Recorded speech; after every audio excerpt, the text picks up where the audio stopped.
Namaskar. Hello and welcome to Weekly Global Insights, episode 328. A shout out to our viewers to like this program so it can reach its maximum potential. Today is 30th of March, Wednesday, and this is what is happening around the globe. First, we take up Russia, Ukraine, Europe developments. Ukraine, not naive, Zelensky says, as Russia talks that it will pull back from Kiev and we will be neutral if armies with nukes support us in future, says Zelensky. In seeking security guarantee, Ukraine appears to exclude Crimea and Donbas regions, and Abramovich turns up in Istanbul for Russia-Ukraine discussions. Sridharji, namaskar and welcome to PGurus channel, sir. Looks like the peace talks are proceeding in a somewhat predictable direction. Good morning to everybody. It's good to see the discussions are happening in Turkey. There's some positive vibes coming out of Turkey based on the discussions. The markets have expressed the sentiments. Zelensky's statement is a reflection that just merely stating you're pulling back is not adequate. We need to see more evidence of good intent. That's his implication. He says we will stay neutral. We don't want to become part of NATO as long as our security is guaranteed by new countries, which is effectively NATO. That's what he's indicating. Because we are imminently under threat from nuclear nations, which is effectively Russia, and he's also under threat from Belarus, which is formed partnership. So I think it seems to be going on the right direction. The fact that Abramovich turns up is very interesting because there were reports alleging that he was poisoned as to how he turned up, and he's also believed to be working towards a compromise. So there's amicability between the two nations. And forward momentum can happen between the two nations and broadly around the world. And Ukrainian forces are now appearing to be shelling the Russian territory. United States is also liaising with Ukraine forces in Poland, says Pentagon, as the situation continues to be volatile. 40,000 Mariupol civilians forcibly deported to Russia, alleges Ukraine. Sridharji, looks like now people are trying to take anything as bargaining chips as they can. The Mariupol situation was known and it was alleged the numbers are coming out for the first time. And there was also, the theory that they are trying to completely evacuate and deport everybody from Mariupol so that they can usurp the state. So the numbers are very, very interesting for the first time. As far as United States, having a dialogue again, is whether there is a media flare-up. And then the escalation by Ukraine was expected, into the Russian territory. Again, this is a bargaining situation. They have, a Proximus border. It's also very interesting in the negotiations. They have decided to omit Crimea and the Donbas region, which we have covered in our discussions. Just demonstrating that there is intent to come to a solution. Biden also holds call with European leaders on the continuing situation in the Russia-Ukraine war. Russia faces a flurry of expulsions from Europe as more and more sanctions kick in. Belgium, Ireland, Netherlands, amongst many nations expelling Russian diplomats for spying. G7 and West target next focus on sanctions that supply Russian army lines. G7 outright rejects Russia gas payments in ruble. So if not ruble, what are they accepting, sir? Euro? Euro. They say that it will be breach of contracts, which will be contested. There were a lot of rumors, again, information, disinformation. And there was also alleged rumor that Germany would break ranks with G7 and NATO and may go in favor. This meeting, which was held in Germany, and the German finance minister was the spokesperson and saying, no, we absolutely decline any ruble payment. It will only be in euro. Sanctions was expected, and sanctions targeting the army was expected because Russian army is apparently suffering from supply chain issues. And Russia promised to buy back maturing $2 billion bonds in ruble. Again, were the bonds in ruble or was it some other currency, Sridharji? US dollar bonds, and I think that the markets are saying, okay, we'll take it because the recipients are US dollars. So I think, so they're basically using the ruble, and that also is a sign from the West. They're prepared to make a concession. This is right in the course of the discussions. This maturing bond will be will be funded with ruble, and the investors pay back. And in US news, Joe Biden sends his Deputy National Security Advisor, Dalip Singh, to Delhi to develop economic framework for Indo-Pacific. He was the man tasked with Russian sanctions within the US administration. This also follows the broad agreement signed between the US and Singapore on trade and security framework in Washington, D.C. Sridharji, this is very interesting. So what does this Indo-Pacific Accord aim to achieve? The Indo-Pacific Accord is, jack of all deals that one can think of, which is namely trade, investments in clean technologies, investment in innovation, investments in making sure that there is strategic security apparatus put in place, and nations supporting each other in forming a joint force very similar to NATO, because we don't have anything akin to that in the Indo-Pacific region. That seems to be the agenda. The fact that the Singapore Prime Minister, Mr. Sree was in Singapore, was in Washington D.C. and did this deal between Singapore and United States. He's a very influential figure in the ASEAN region. It's obviously, I think, that the Russian foreign minister visiting tomorrow, March 31st, if I'm correct, so the day after tomorrow, March 31st, to India, sending this guy is a very important signal that they are looking at the Indo-Pacific, but probably the discussions are more around the Ukraine-Russia as well. And senators to probe 1 million Chinese firm payment to Hunter Biden after bank records show that Biden received $100,000 payment from the Chinese firm. Sridharji, we had already discussed this in great detail. The total amount that has been so far computed to have gone to Biden and his family is $31 million. And I don't know if this is part of that or it's a separate one. Is it both a group of Republicans and Democrat senators who are asking for this?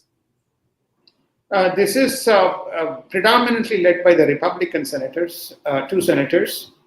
They have in their hands in possession a $100,000 wire, which came from the China Energy. Yes. That was a big one. This is going into the Wells Fargo bank account. This is public. This is the record they're holding. They're saying that they have further evidence which points to either 1 million or 10 million. The number kind of varies. They want to investigate, which is effectively to say that the CCP had influenced through Biden and his family the energy policies and the trade policies between United States and China.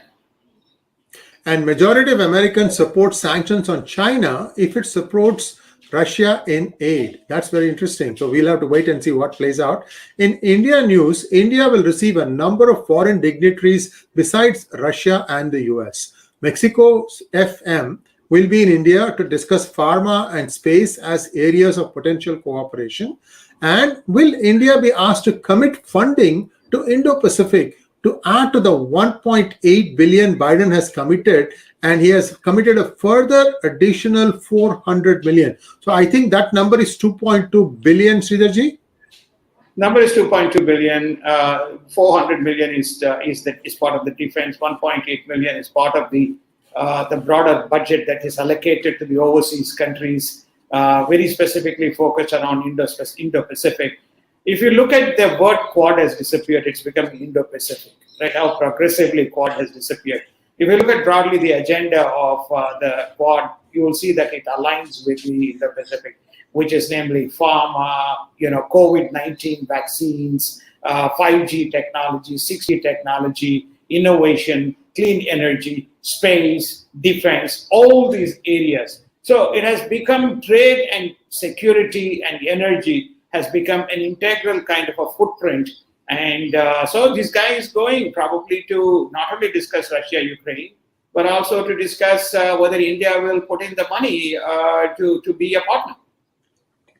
And India and Sri Lanka signed agreements for setting up hybrid power plants in northern Jaffna. This is a very good development, Sridharji, that India is now beginning to insist that it aid the northern part of Sri Lanka ravaged by the war.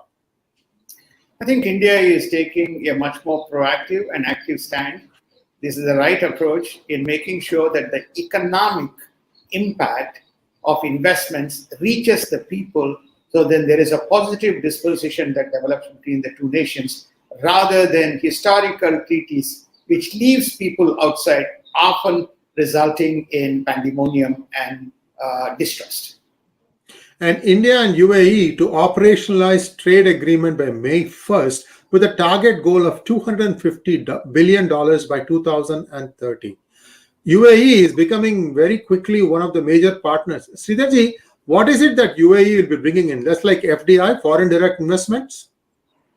They're bringing three essential things. As far as UAE is concerned, they are, I think, in the top 5 energy suppliers. So they act as a buffer for India. There's also strategic reserves that India can draw and UAE can draw. Number 2 is the FDI that comes in. The third area is obviously enormous amount of trade that flows from exports, that flows from India into UAE. So they want to expand this further, but they also want to include Israel. If you remember, there's a $100 billion corridor that is anticipated between India, Israel, UAE as a 3-way trade partnership. And India received $500 billion under Modi, 65% more than all UPA years. In fiscal year 2021 alone, FDI inflows were 81 billion compared to 75 billion the previous year. FDI, capital formation, is one of the important drivers of economic development. The fact Modi ji has focused on attracting capital in 2 ways. The PLI programs, which has been enormously successful as touted by the World Bank. Second is make very specific Make in India programs where there is less capital, primary capital coming from the Indian balance sheet, but more coming from the offshore, is all helping India. And the third is obviously flowing into the public markets, which helps the companies to realize capital in terms of driving their business. This is extremely good news, and I think Modi ji and his team have done an outstanding job. We have commented about this, which is to say $500 billion is a significant, and the fact that today India is one of the top 5 destinations in the world for FDI continues to augur well as it marches towards the 5 trillion. One key message from Indian segment is India has remained focused on keeping its people healthy, feeding them through COVID, and leveraging the opportunities that are available in the market to continue to drive the economic agenda without being distracted by global politics. That is what is differentiating India as it continues to grow at 8% and 9%. Here and there, 0.5%, 1% down is okay. But the 8% growth is a very big progress during these years. And in Asia news, China now claims all the disputed islands in South China Sea, along with Taiwan, in a new escalation. China Sinopec to keep buying Russian oil and gas. Sridharji, this is the agreement that they two signed, isn't it? That China will pay for that in euros? The two pieces. One is the agreement that they signed in between the government to government. Then they use the appropriate government vehicles. So Sinopec continues to be buying the oil, the Russian oil and gas, through the existing mechanisms that exist between the two. There is a very widespread theory, which is namely we should cover. We'll do that in one of the days, as to the whole Russia energy gas challenge that it faces, because it could be out of gas very soon. But the story is that Russia may shift to Asia as opposed to focusing on Europe as part of the exit and as part of this escalation in Ukraine.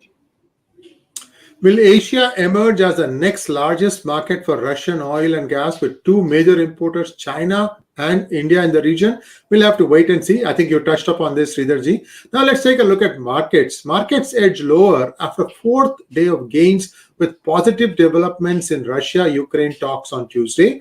Brent crude drops to 110 per barrel and oil to 105. And US 3-year and 30-year and 5 and 10-year bond rates continue to be inverse. Seriously, we talked about the inversion yesterday. Now, we also talked about the fact that crude is momentarily down because Shanghai or Shenzhen, I don't remember which one, is locked down for Shenzhen for 4 days. And then the other half of Shenzhen is locked down for 4 days. And then after that, the other half will be in lockdown for 4 days. And that's all that has caused this drop in crude price. Do you think that Russia is going to be the same one entity? I have a feeling that this is not going to stop here.